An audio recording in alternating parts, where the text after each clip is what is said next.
Graça e paz, meus irmãos. Deus abençoe a igreja, o irmão João. É um privilégio estar aqui com os irmãos nessa noite, cultuando ao Senhor, adorando a Deus. Eu estava ali pensando comigo que não existe ambiente melhor para nós estarmos como igreja, aqui na casa de Deus, adorando a Deus, cultuando ao Senhor, rendendo graças ao nome daquele que é digno da nossa adoração, daquele que enviou seu Filho como propiciação dos nossos pecados, para morrer a nossa morte e nos dar a graça de viver a sua vida. Louvado seja Deus. Abra a sua Bíblia no livro do profeta Daniel, capítulo 3.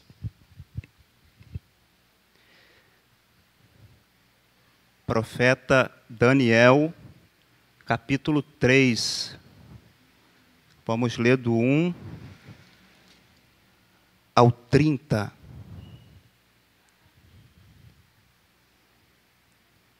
Profeta Daniel, capítulo 3, 1 ao 30.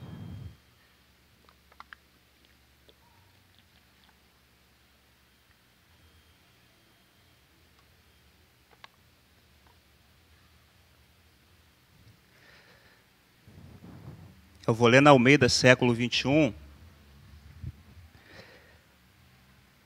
Diz assim a palavra de Deus, Daniel capítulo 3. O rei Nabucodonosor fez uma estátua de ouro, cuja altura era de 60 côvados e a largura de 6 côvados. Ele a levantou no campo de Dura, na província da Babilônia. Então o rei Nabucodonosor mandou ajuntar os sátrapas, os prefeitos, os governadores, os conselheiros, os tesoureiros, os juízes, os magistrados e todos os oficiais das províncias, para que viesse a dedicação da estátua que ele havia mandado levantar. Então se ajuntaram os sátrapas, os prefeitos, os governadores, os conselheiros, os tesoureiros, os juízes, os magistrados e todos os oficiais das províncias, para a dedicação da estátua que o rei Nabucodonosor tinha mandado erguer. E todos estavam em pé diante da estátua. Então o arauto clamou em alta voz: ordena-se a vós, ó povos, nações e gentes de todas as línguas. Logo que ouvides o som da trombeta, da flauta, da harpa, da cítara, do saltério, da flauta dupla e de todo tipo de música, vos prostrareis e adorareis a estátua de ouro que o rei Nabucodonosor ergueu. E qualquer um que não se prostrar e não a adorar será lançado na mesma hora numa fornalha de fogo ardente. Portanto, no mesmo instante em que ouvir o som da trombeta, da flauta, da harpa, da cítara, do saltério e de todo tipo de música, todos os povos, nações e línguas se prostraram e adoraram a estátua de ouro que o rei Nabucodonosor havia levantado. Nesse momento, alguns astrólogos chegaram e acusaram os judeus e disseram ao rei Nabucodonosor: ó rei, vive eternamente. Ó rei, tu decretaste que todo homem que ouvisse o som da trombeta, da flauta, da harpa, da cítara, do saltério, da flauta dupla e de todo tipo de música, se prostraria e adoraria a estátua de ouro. E qualquer um que não se prostrasse e adorasse seria lançado numa fornalha de fogo ardente. Alguns homens judeus que tu constituísse sobre os negócios da província da Babilônia, Sadraque, Mesaque e Abednego, esses homens não fizeram caso de ti, ó rei. Não cultuam teus deuses, nem adoram a estátua de ouro que levantaste. Então Nabucodonosor, na sua ira e fúria, mandou chamar Sadraque, Mesaque e Abednego. Logo esses homens foram trazidos à presença do rei.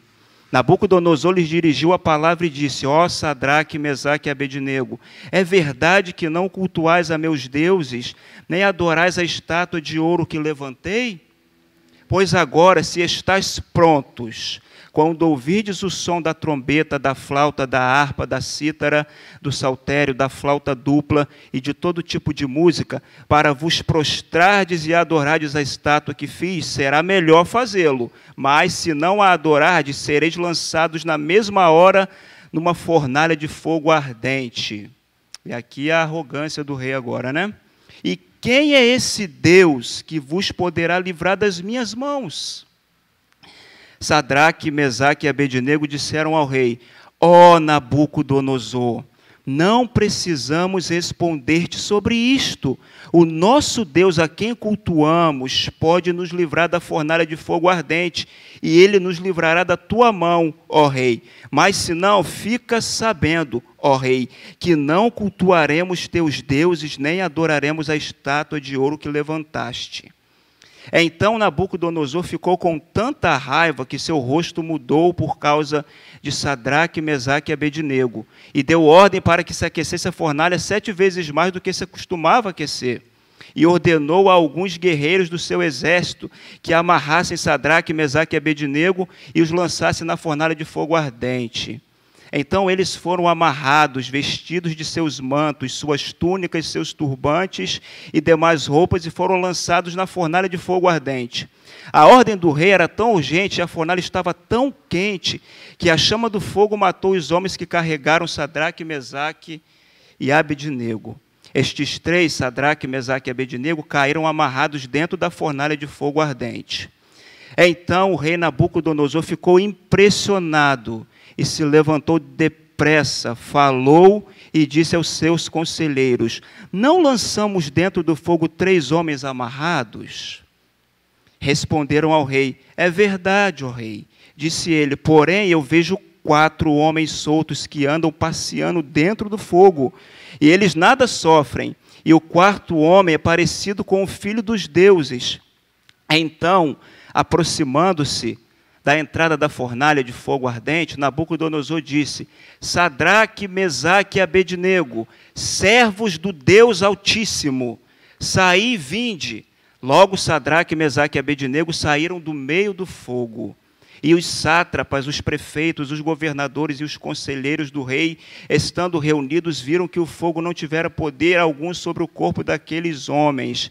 Nem os cabelos da sua cabeça foram chamuscados, nem os seus mantos se alteraram, nem cheiro de fogo havia neles. Então Nabucodonosor falou e disse: bendito seja o Deus de Sadraque, Mesaque e Abednego, que enviou seu anjo e livrou seus servos que confiaram nele e frustraram a ordem do rei, preferindo entregar os seus corpos a cultuar ou a adorar outro Deus senão o seu Deus.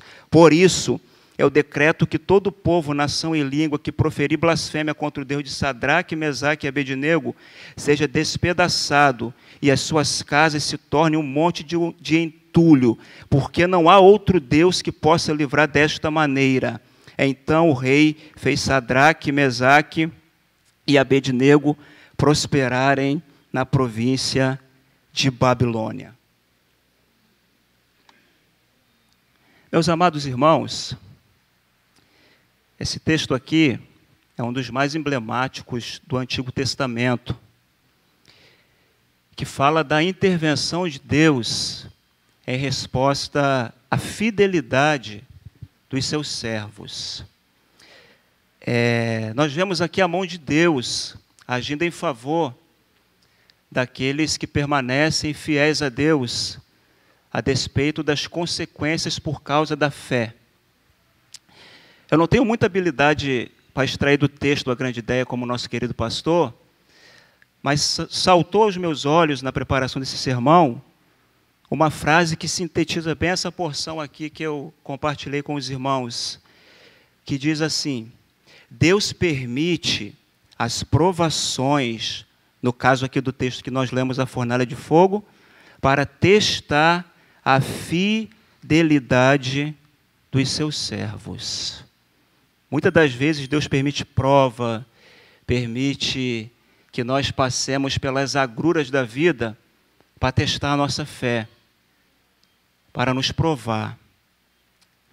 Interessante que um autor chamado Stuart Olyott, em seu livro Ouse Ser Firme, publicado pela editora Fiel, ele viu algo muito interessante nesse texto aqui, e eu quero dar crédito a ele. Ele disse que nesse texto, nessa porção que nós lemos, há uma força irresistível representada na pessoa do rei Nabucodonosor, e 3 objetos irremovíveis, representada nos servos de Deus, Ananias, Misael e Azarias. E na narrativa bíblica, tanto a força irresistível como esses 3 objetos irremovíveis, elas se encontram. E na exposição aqui nós veremos que aqueles que confiaram em Deus fizeram toda a diferença. O tema que eu sugeri essa mensagem, eu quero dar crédito ao reverendo Hernandes Dias Lopes. O tema é o seguinte: prontos a morrer, não a pecar. Prontos a morrer, não a pecar. O tema dessa mensagem me traz à mente aquela história de Policarpo, bispo de Esmirna, discípulo de João, quando diante dos seus algozes, ele teve a oportunidade de permanecer vivo. Mas para permanecer vivo, ele tinha que negar Cristo. Mas ele, com toda a sua fé e confiança no Senhor, ele disse para os seus algozes: eu sirvo a Ele há 86 anos, e Ele nunca me fez o mal. Como eu poderia negá-lo agora? Me mate. Pode me matar. Então nós vemos a confiança daquele homem já de idade, mas que tinha uma fé robusta em Deus. E é isso que Deus espera de nós. Uma fidelidade a Ele, inegociável, inegociável. O interessante aqui do texto, trazendo um pouco de contexto histórico, os irmãos sabem muito bem que no ano 586 a.C., Deus entregou nas mãos do rei Nabucodonosor, tanto é que Jeremias chama Nabucodonosor, Deus usando Jeremias, de meu servo. Se fosse no grego seria Nabucodonosor, o meu diácono.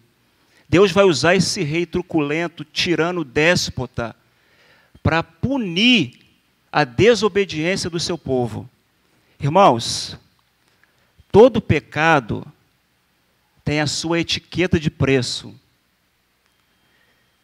Um dia, o boleto chega, e ele chega certinho, viu?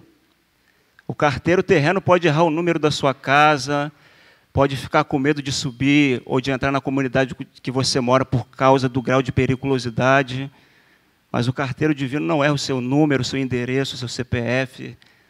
Ele sabe onde você mora, onde você trabalha. Então, por conta da desobediência, Deus levantou vários profetas, como Jeremias, por exemplo, para advertir o povo. E o povo não dava ouvidos a Deus. Chegou um determinado momento que o juízo de Deus sobre a sua nação foi inexorável. E Deus usou esse rei como vara do seu furor para punir o povo. E no ano 586 depois de Cristo, eles foram levados cativos para a Babilônia. E é esse contexto aqui. Eles estavam numa terra pagã, numa terra alheia, distante de Jerusalém, mas eles continuaram servindo a Deus. E isso encanta o meu coração, porque eles estavam na Babilônia, mas a Babilônia não estava neles. Eles estavam na Babilônia, mas os deuses adorados na Babilônia não eram objetos da adoração deles, porque eles tinham muito em mente aquilo que está lá em Deuteronômio 6:4. Ouve, ó Israel, o Senhor nosso Deus é o único Senhor. E eles tinham isso muito firmado em seu coração. E o interessante é que, se você fizer uma leitura retrospectiva e chegar no capítulo 1, o rei ele fez um decreto dizendo que os jovens que estavam ali cativos, exilados, eles tinham que participar de uma dieta a rigor do rei. Eles tinham que se alimentar das iguarias do rei e do vinho que o rei bebia. Então esse foi o primeiro decreto. E eu acho interessante e belo que no verso 8 do capítulo 1, a palavra de Deus diz que Daniel consentiu em seu coração não se contaminar com o manjar do rei. Aí o encarregado pelo chefe dos oficiais, chamado Aspenaz, ele falou, olha, se eu fizer isso, eu estou pondo na minha cabeça prêmio, porque o rei vai chegar no tempo determinado, vai olhar para vocês, vai ver vocês com o semblante caído, e eu serei passivo de morte. Daniel intercede com os seus amigos a Deus, Deus concede misericórdia ao encarregado do chefe dos oficiais, ele concede que Daniel, no período de 10 dias, coma legume e água. Passou-se os 10 dias, Daniel estava bonito, viçoso, cheio da graça de Deus.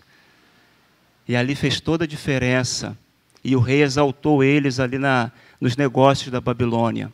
O segundo decreto está no capítulo 2, que o rei Nabucodonosor ele teve um sonho. E ele acordou, mas o sonho sumiu da sua consciência. Ele não sabia decifrar o sonho. E ele chamou os feiticeiros, os astrólogos do reino, para tentar desmistificar esse mistério. E ninguém conseguia revelar o sonho ao rei. E ali ele ordenou, olha, eu quero a revelação do sonho. Se o sonho não for revelado, Arioque, chegue aqui na minha presença. Arioque era o chefe do guarda, encarregado para matar todos os sábios da Babilônia. E entre esses sábios estava Daniel e seus 3 amigos.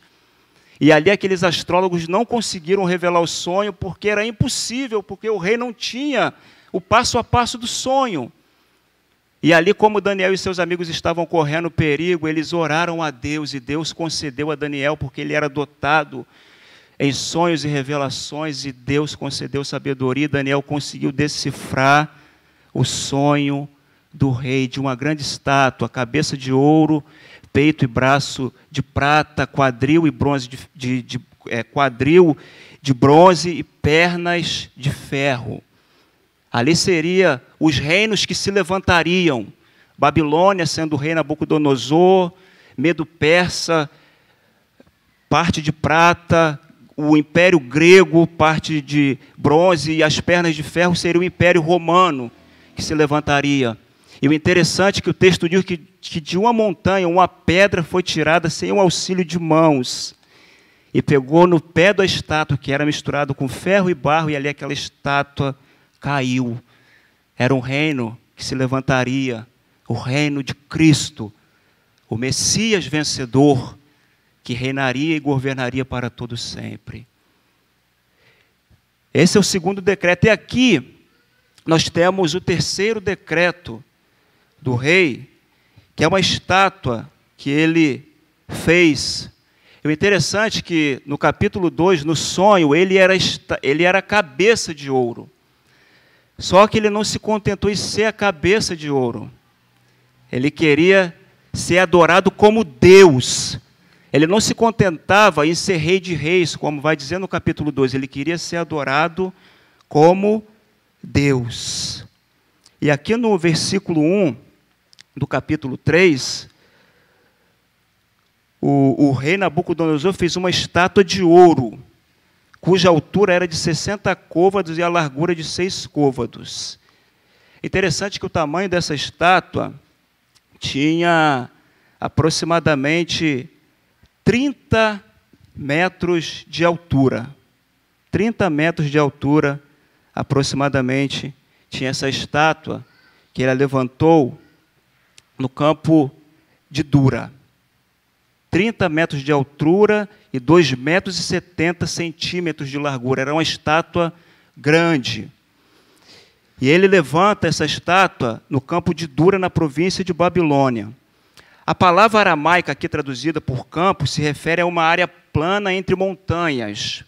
Foi uma estratégia do rei. Ele erigiu essa estátua numa área plana ao redor das montanhas, como se fosse um vale, para que todos vissem aquela estátua, para que todos contemplassem aquela estátua. Imagina o sol nascendo e batendo naquela estátua, toda banhada de ouro, o reflexo que isso ia fazer diante de todos. Aí o verso 2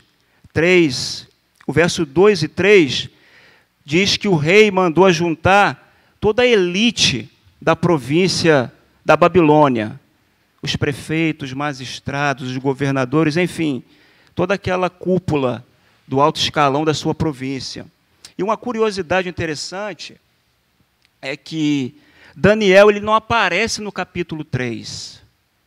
A Bíblia, ela silencia a presença de Daniel aqui. Não sabemos o porquê. E aqui vai um princípio muito interessante. Onde a Bíblia silencia, eu não posso dar voz. E onde ela dá voz, eu não posso me calar. Mas uma coisa eu tenho certeza, que se Daniel tivesse aqui no capítulo 3, não seria o quarto homem da fornalha, seria o quinto. Não seriam apenas 3 homens de pé, seriam 4, porque Daniel também ia manter a postura dele de fidelidade junto com os seus amigos ao Senhor. Então ele reuniu toda aquela gente da elite, da sua província, e no verso 4, diz assim: então o arauto clamou em alta voz, ordena-se a vós, ó povos, nações e gentes de todas as línguas. Logo que ouvides o som da trombeta, da flauta, da harpa, da cítara, do saltério, da flauta dupla e de todo tipo de música, vos prostrareis e adorareis a estátua de ouro que o rei Nabucodonosor ergueu. Interessante que o rei não pede com gentileza, nem com educação, porque ele era orgulhoso, truculento. Então, como ele tinha todo o poder em suas mãos, ele deu uma ordem. O verso 4 diz que o arauto clamou e disse: ordena-se. Então, ele deu uma ordem, ordena-se. E junto com essa ordem estava embutida um juízo inexorável para aqueles que não obedecessem. No verso 6, e qualquer um que não se prostrar e não a adorar, será lançado na mesma hora numa fornalha de fogo ardente. Interessante que essa fornalha era um grande caldeirão. Na sua parte lateral inferior, tinha uma portinha ali onde se depositava a lenha. E ela ficava superaquecida. Então, esse seria o juízo do rei para aqueles que não se prostrassem diante da estátua.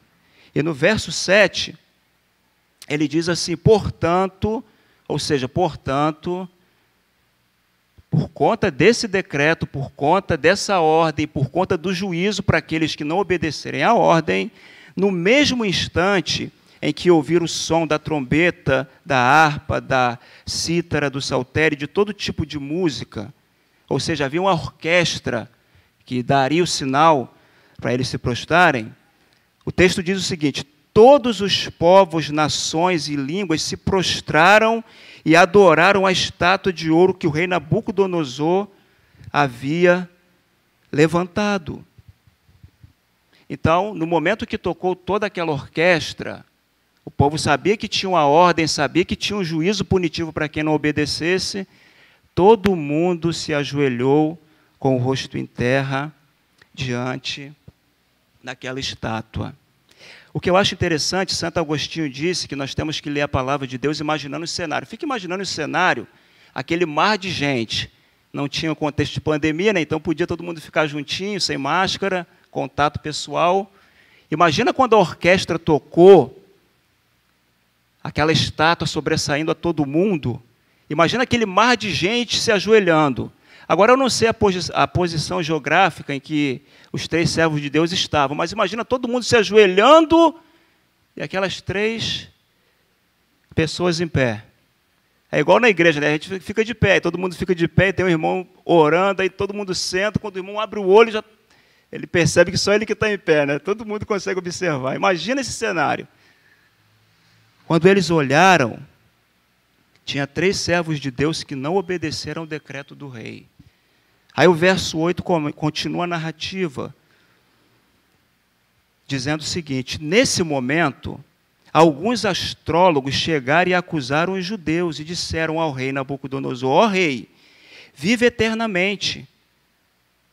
Tu decretaste que todo homem que ouvisse o som da trombeta, da flauta, da harpa, da cítara, do saltério, da flauta dupla e de todo tipo de música, se prostraria e adoraria a estátua de ouro. Verso 11.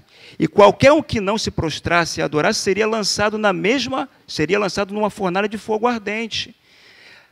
há alguns homens judeus que tu constituísse sobre os negócios da província da Babilônia, Sadraque, Mesaque e Abednego, esses homens não fizeram caso de ti, ó rei. Não cultuam teus deuses, nem adoram a estátua de ouro que tu que levantastes. Então, aqui os servos de Deus, por conta da fidelidade ao Senhor, eles são acusados pelos astrólogos. O interessante aqui é observar que toda pessoa ingrata, grave isso, meus irmãos, toda pessoa ingrata, ela tem a memória curta. Se você fizer uma leitura retroativa do texto, chegar no capítulo 2, quando Daniel intercede diante do rei, e ele revela ao rei o sonho, e aquele decreto para matar todos os sábios é rasgado, esses homens aqui que estão acusando eles agora, também foram livres daquela conspiração. Agora eles estão aqui acusando os amigos de Daniel. A memória é curta, a ingratidão. Todo ingrato tem a memória curta. Ingratidão, a inveja, porque eles foram agraciados pelo rei na província da Babilônia. Então eles acusaram os servos de Deus. Uma acusação diante do decreto legal. Verso 13. E só para lembrar aqui, irmãos, essa palavra, essa acusação dos astrólogos, no hebraico, significa comer a carne de alguém. Essa acusação que eles fizeram no hebraico é isso, é comer a carne de alguém, ou seja, é como se eles dissessem assim, eles merecem a fornalha de fogo, ó rei. Não merecem uma segunda chance, eles merecem ser punidos porque desobedeceram ao seu decreto. Verso 13. Então, Nabucodonosor, na sua ira e fúria, mandou chamar Sadraque, Mesaque e Abednego. Logo esses homens foram trazidos à presença do rei. Interessante que a primeira fornalha que é acesa é no coração do rei, né? A sua ira e a sua fúria se acenderam por conta dos servos de Deus não terem se prostrado, ele ficou irado e furioso. Verso 14. Nabucodonosor lhes dirigiu a palavra e disse, ó Sadraque, Mesaque e Abednego, é verdade que não cultuais a meus deuses, nem adorais a estátua de ouro que levantei? Pois agora, se estáis prontos, quando ouvides, aí ele fala de toda aquela orquestra novamente, que eu não vou ficar citando aqui, senão eu perco tempo aqui na exposição da mensagem.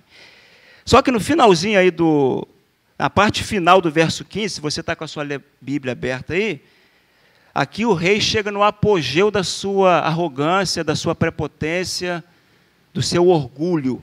Olha o que ele vai dizer no final aí do verso 15. E quem é esse Deus que vos poderá livrar das minhas mãos? O interessante é que no capítulo 2 e no verso 47, palavras de Nabucodonosor, o rei respondeu a Daniel, verdadeiramente o vosso Deus é Deus dos deuses e o Senhor dos reis, e o revelador dos mistérios, pois pudeste revelar este mistério. Agora aqui no verso 15 do capítulo 3, ele perdeu a consciência, e quem é esse Deus que vos poderá livrar das minhas mãos? Quem é esse Deus? A teologia dele era muito fraquinha. Ele não conhecia de fato, na essência, o Deus que esses homens serviam. Esse Deus, ele disse para Moisés assim, Moisés, diga ao povo que marchem, que eu vou efetuar um grande livramento em favor do meu povo. Atrás estava Faraó, de um lado Pirrairote, do outro Baal-Zefon. Lugares intransponíveis, montanhas. E na frente o Mar Vermelho. Quando o povo viu aquilo, Max, o povo falou, Moisés, era melhor morrer lá no deserto. Por que você nos tirou de lá para morrer aqui? Era melhor morrer escravizado lá no Egito. Moisés falou, calma, gente. O Senhor pelejará por vós e vos fará prosperar. E o texto diz que Deus, com o seu poder, abriu uma travessia no meio do Mar Vermelho, uma avenida para o povo dele passar. Detalhe, a beleza do texto, a pés enxutos. A palavra de Deus diz que a água foi como o muro à sua esquerda e à sua direita. Gente, nessa vida eu já vi pedreiro levantar muro de pedra, de tijolo, de broco, mas muro de água só tem em Êxodo 14. E só Deus pode levantar muro de água. Esse é o Deus que Nabucodonosor estava questionando. Um Deus que usou um menino chamado Davi, que certa feita seu pai falou, meu filho, vai lá e vê como estão os seus irmãos na batalha. Leva lá uma comida para eles, uma comida para o rei. E quando Davi chega lá, o povo está guerreando. De um lado os filisteus, do outro lado o povo de Israel, e no meio um vale. E quando Davi chega lá, ele ouve a afronta de um homem chamado Golias, que tinha aproximadamente 3 metros de altura. E ele afrontava Israel durante 40 dias, de manhã e à tarde, dizendo, não precisa ter guerra. Basta vocês mandar um homem para que lute comigo. Se ele me vencer, nós serviremos a vocês. Se eu vencer, vocês nos servirão. Quando Saul ouvia essa afronta, ele corria de medo, junto com o povo. Quando Davi chega lá e ouve, ele diz assim, quem é este incircunciso para afrontar o exército do Deus vivo? Um dos seus irmãos tenta desanimá-lo com palavra, mas ele não leva em conta. E ele fala, eu irei para a guerra. Eu irei lutar com esse homem. Saul tenta colocar armadura nele, o texto é até jocoso, porque Davi não consegue pegar a espada, porque ele é baixinho. E Saul falou, você não vai conseguir. Ele é experimentado em guerra. Aí Davi disse, rei, fique tranquilo. Quando via um urso e um leão pegar as ovelhas de papai, eu me jogava na boca dele, não deixava, eu matava o urso e o leão. E Davi tirou toda aquela indumentária e foi com a sua funda e com o seu bornalzinho com 5 pedras do ribeiro. E chegou diante daquele gigante. E aquele gigante, Golias, olhou para ele. Eu sou algum cão para tu vires a mim com um pedaço de pau? E amaldiçoou no nome do seu Deus. Mas Davi disse, tu vens a mim com espada, lança e escudo. Espada, arma de curto alcance. Lança, arma de longo alcance, escudo, arma de defesa. Mas Davi disse, porém eu vou a ti em nome do Senhor dos exércitos. E Davi não precisou usar as 5 pedras que estavam no seu bornal. Com apenas uma pedra, ele derrubou aquele gigante. Na testa, o texto diz que cravou na testa daquele gigante e ele caiu. E ali a afronta foi tirada. Era esse o Deus que estava era esse Deus que o rei Nabucodonosor estava questionando. Um Deus que disse para o seu povo quando chegou nas muralhas de Jericó, uma muralha intransponível, inexpugnável. Deus falou, Josué, manda o povo no período de 6 dias rodear a cidade uma vez por dia e volta para o acampamento. Quando chegar no 7º dia, vocês vão rodear a cidade 7 vezes e só vão tocar a trombeta e gritar. Eu não vou precisar lançar míssil atômico, nada disso. Vocês só vão gritar e tocar a trombeta. É só isso. O povo, na liderança de Josué, obedeceu e tocou a trombeta e gritou. As muralhas caíram ao chão. Era esse Deus que o rei estava questionando. Quem é o Deus que há de vos livrar da fornalha, da minha fúria? Para fechar, Josué, no seu livro, está guerreando com os amorreus, em defesa dos gibeonitas. E Deus falou, Josué, guerreia, porque eu serei contigo. Eu não sei se o dia estava declinando, eu não sei, mas eu só sei que Deus fez algo tremendo para dar vitória ao seu servo e honrar o seu povo. Ele fez com que o sol parasse no meio do céu quase que um dia inteiro, e a lua se detesse no vale de Ajalon. O sol e a lua parou. Deus mostrando para o seu servo: guerreia, porque eu estou no controle da guerra. Nessa peleja, vocês não precisam pelejar, eu pelejo por vocês. Então era esse Deus que Nabucodonosor não conhecia. E no verso 16, Sadraque, Mesaque e Abednego disseram ao rei: ó Nabucodonosor, não precisamos responder-te sobre isto, ou seja, a acusação é verdadeira. Nós não vamos se prostrar diante da estátua de ouro que levantastes. Não iremos. O verso 17 e o 18. O nosso Deus, a quem cultuamos, pode nos livrar da fornalha de fogo ardente, e ele nos livrará da tua mão, ó rei. Mas se não, fica sabendo, ó rei, que não cultuaremos teus deuses, nem adoraremos a estátua de ouro que levantastes. Me vem à mente, lendo esse texto aqui, os versos 17 e 18, aquilo que está lá em Mateus 4, do 8 ao 10, diz assim: a tentação de Jesus no deserto. O diabo o levou ainda a um monte muito alto e mostrou-lhe todos os reinos do mundo e a glória deles. E disse-lhes: eu te darei tudo isto, se prostrado me adorares.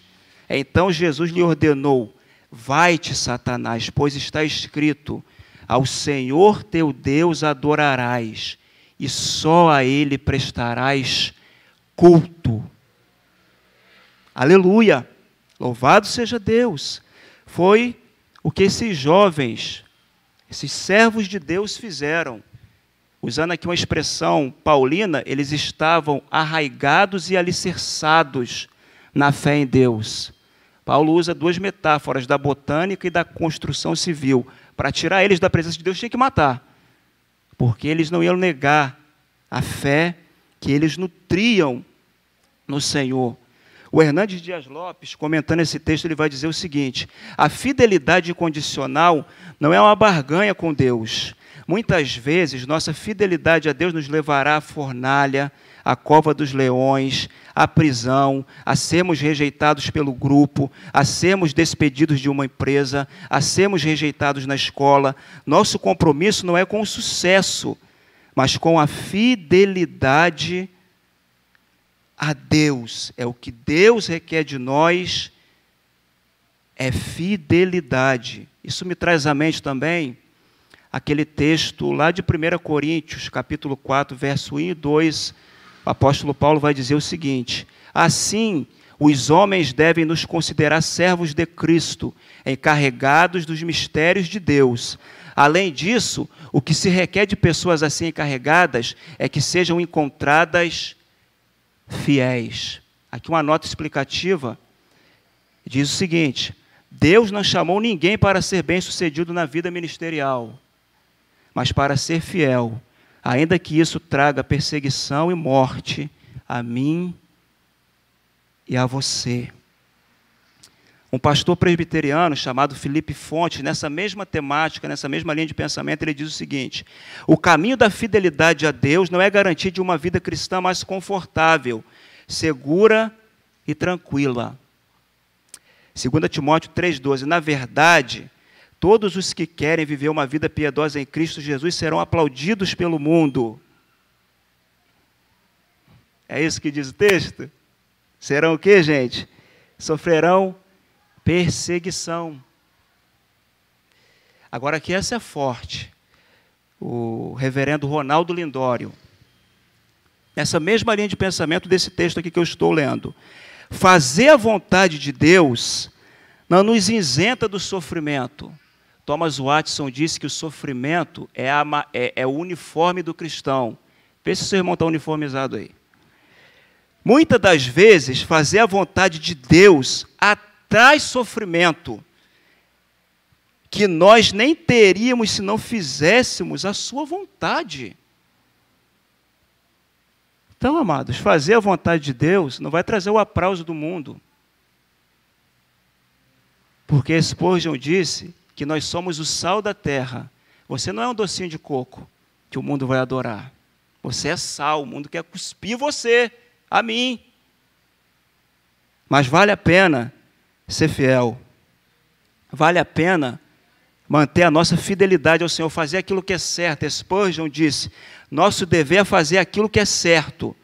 As consequências pertencem a Deus. Meu amado, meu querido, olha para cá. Foca aqui. Faça aquilo que é certo. Faça aquilo que é certo. Ainda que você faça aquilo que é certo, o mundo vai ter a sua fornalha.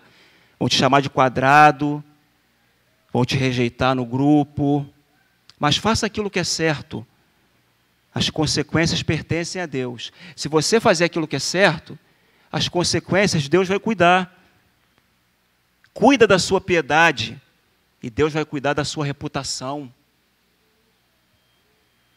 Eu prefiro sofrer com Deus fazendo aquilo que é certo do que receber o aplauso do mundo, mas receber o juízo de Deus. Porque Pedro, na sua primeira carta, ele vai dizer que é louvável sofrer fazendo a vontade de Deus. Sim ou não? Isso é louvável quando você sofre fazendo a vontade do Todo-Poderoso. Isso traz glória ao nome do Senhor. Eu queria aliviar, mas não tem como, amados. Não tem como viver uma vida cristã light. Tá ok? Na vida cristã você não vai ter fã-clube. Se você viver o cristianismo bíblico, se prepare, meu amado. Vai ter perseguição. Jesus falou, assim como o mundo me odiou, vão odiar vocês. João 16:33, tenho-vos dito isso para que em mim tenhas paz. No mundo tereis aflições. Tereis aflições. Isso vem na minha mente uma história de John Wesley, que ele estava passando um tempo de bonança na sua vida cristã, Lucas. Não estava sendo perseguido, ele questionou, tem alguma coisa errada com a minha vida cristã? Não estou sendo perseguido? Eu não recebi nenhuma cusparada nesses meses? Aí ele saiu de casa, o vizinho dele está com a faca nele. Ele se abaixou, ajoelhou e falou, agora sim, Senhor, eu estou fazendo a tua vontade. Mas lembre-se, é um sofrimento por causa de Cristo. Se for um sofrimento por causa do nosso mau caráter, de postura leviana, indecente, inescrupulosa da nossa parte, aí não traz a bênção de Deus, traz o pecado, traz o juízo.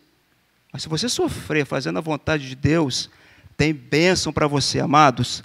Verso 19, então, ou seja, se então aqui introduz, por conta da postura deles, o rei sabia que eles não iam se prostrar, então, estou caminhando para o final, tá, irmãos? Nabucodonosor ficou com tanta raiva que seu rosto mudou por causa de Sadraque, Mesaque e Abednego e deu ordem para que se aquecesse a fornalha 7 vezes mais do que se costumava aquecer.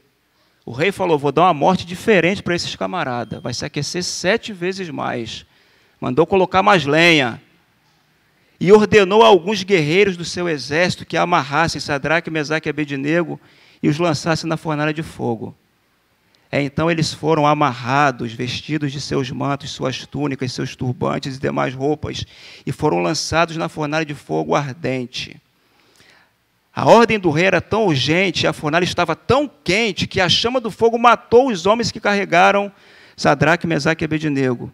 Estes 3, Sadraque, Mesaque e Abednego, caíram amarrados dentro da fornalha de fogo ardente. Eles foram jogados dentro da fornalha por conta da sua fidelidade ao Senhor. Irmãos, a nossa fidelidade ao Senhor, a Deus, tem-se um preço a pagar. Se você pegar a história da igreja, se você ler um livro, Os Mártires do Coliseu, você vai ver que coisa truculenta os cristãos do primeiro século passavam. Naquela arena gigantesca em Roma, naquele anfiteatro onde cabia 100.000 pessoas. e ficava lá numa cela um leão escondido durante 7 dias, sem comer e sem beber, num lugar escuro. Aí jogava lá uma comidinha na arena os cristãos que eram fiéis a Deus, para servir de alimento para os leões. E diz a história que alguns se lançavam na boca dos leões, Max. Não era o leão que vinha, era eles que iam de encontro aos leões. E diz a história que na plateia, pessoas se convertiam, vendo tamanha fé. Então, a nossa fidelidade ao Senhor é um testemunho impactante para o mundo. Porque, eu repito, nem sempre ser fiel a Deus, fazer a vontade de Deus, vai nos levar a um jardim engrinaldado ou caminhar por um tapete aveludado. Eu leio a história de Paulo, amados, e eu fico impressionado como aquele homem serviu a Cristo, com fidelidade, com piedade, com amor à obra. E como é que foi o fim da vida dele? Foi num palácio? Foi sentado num trono recebendo os aplausos de Roma? Não. Foi numa masmorra romana. Ficava no subsolo do palácio. Um prisioneiro ali com 1 semana morria de lepra ou tuberculose. Era um lugar inabitável. Aí está lá o servo de Deus. E como que ele termina as suas últimas palavras finais? Murmurando? Reclamando? Não.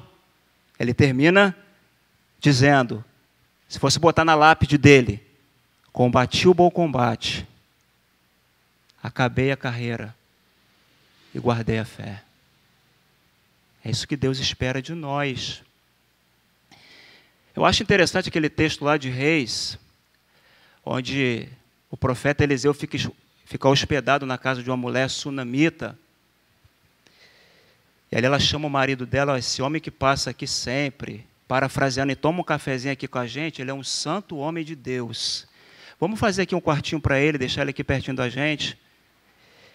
E ali é muito interessante que Eliseu retribui toda aquela generosidade daquela mulher, mandando o seu servo Geazi perguntar para ela o que ela precisa. E ali se descobre que ela não tinha filho, seu marido já era de idade, e Eliseu falou para ela, num tempo determinado, você vai ser mãe. Ela questiona tal, enfim, o tempo chega, ela é mãe. O menino cresceu, foi lá acompanhar o pai no campo, na colheita. Ele começa a dizer, papai, estou com a cabeça doendo, a cabeça está doendo. Aí o pai fala, vai lá com a sua mamãe. Ele chega em casa, o menino morre nos braços dela. E ela fica desesperada, comunica com o seu marido, pede lá um jumentinho para ir até o profeta que estava no Monte Carmelo, junto com Geazi. E ali, quando Eliseu avista ela de longe, ele manda o seu servo Geazi antecipar com 3 perguntas. Como vai você? Como vai o teu marido? E como vai o teu filho? A resposta dela é o que Deus espera de nós. Diante de todo o vendaval que nós esteja passando, é alguém perguntar para você, como vai a sua vida cristã? Como vai a sua fé? Sabe qual foi a resposta dela? Vai tudo bem. Lá em casa está uma maravilha. Mas tinha luto na casa dela. Tinha choro. Mas ela disse, lá em casa, vai tudo bem. Receba essa palavra, você que está aqui, você que está me ouvindo, assistindo esse culto. Quando alguém perguntar para você, ainda que você esteja numa pindaíba, tenha fé para dizer, a minha vida vai tudo bem. Honre a Deus em meio ao sofrimento. Isso traz glória ao nome do Senhor. Porque não dá, amados. Às vezes eu fico olhando situações na mídia de pessoas que não são crentes, acometido de um câncer severo, o camarada está rindo, está esperançoso, o camarada está vivendo a vida com esperança e o cara não é crente.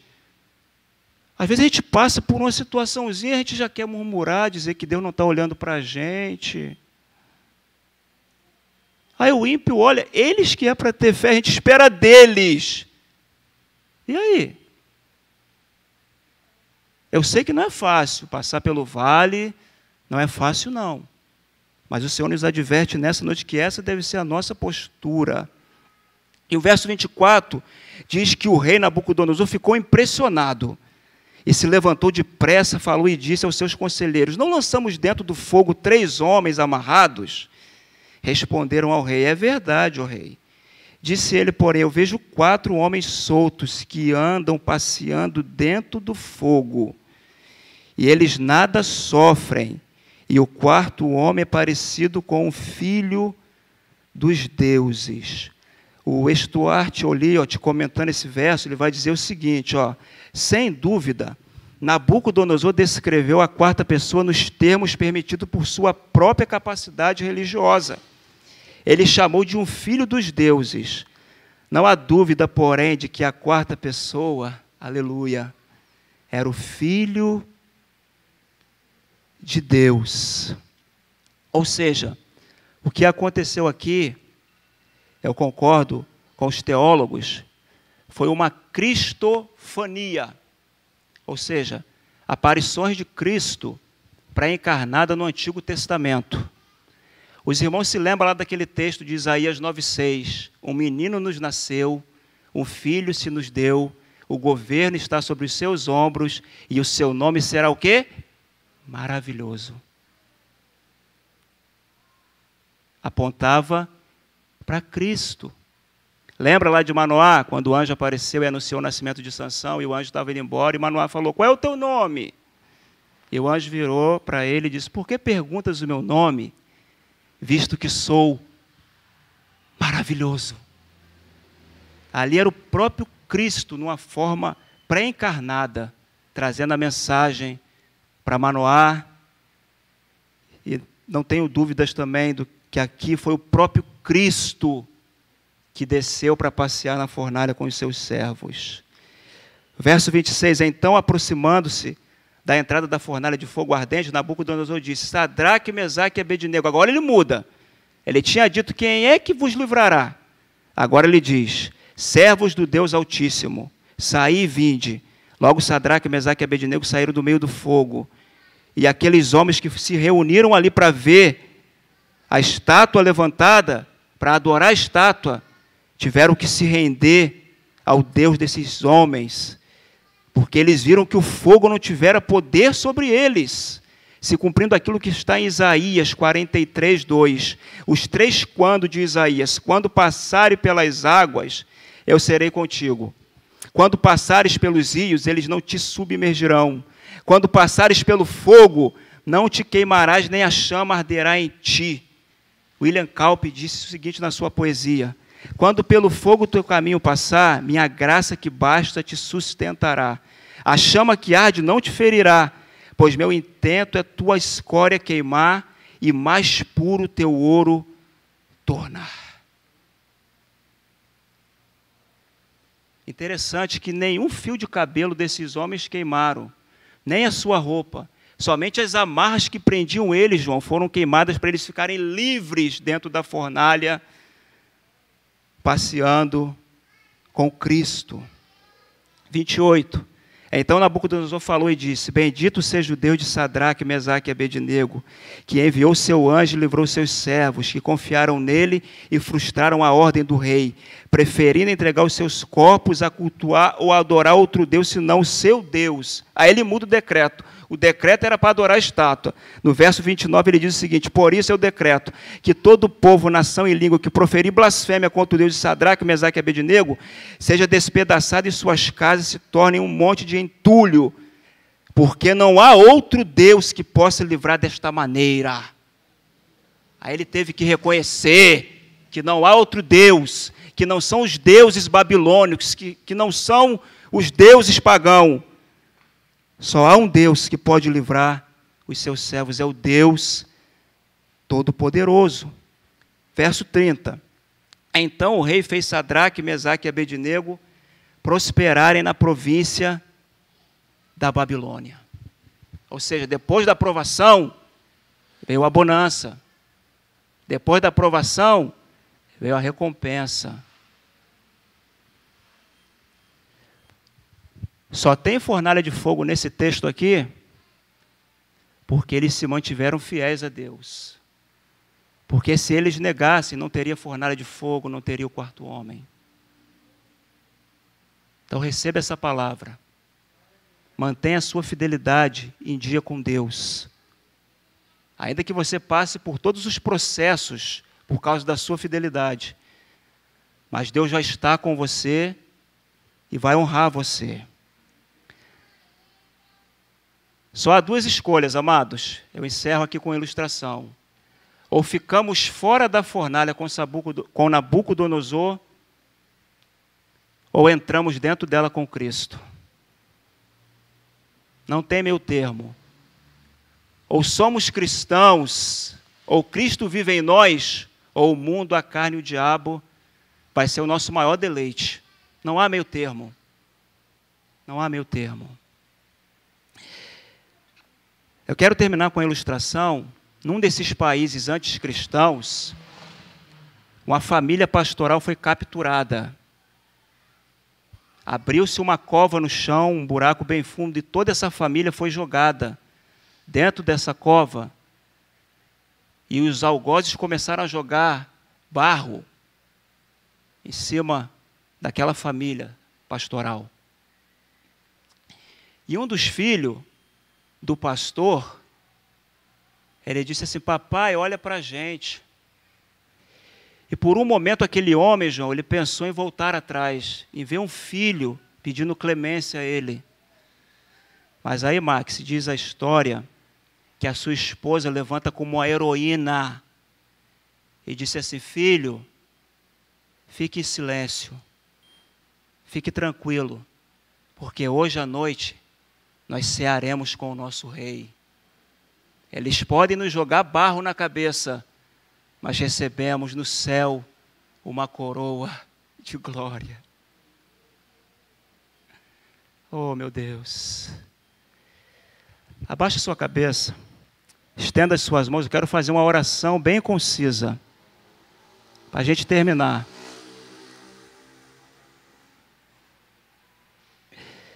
A lição precípua desse texto, ela é muito linda, é muito interessante.